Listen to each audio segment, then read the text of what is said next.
બીજી બેંકમાં જાઓ તો આ બેંક એકવાર દબાવી દબાવવાનું, લબ લબ લબ પૂરું થાય પછી એકવાર દબાવી દેવાનું. આ પેલા 1 નંબરની બેંક ચાલુ થઈ.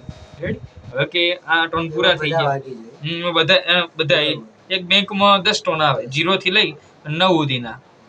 બીજી આ એક નંબરની બેંક ચાલુ, બીજા નંબરની બેંક કરવી છે, પછી પાછું 0 થી શરૂ કરવાનું.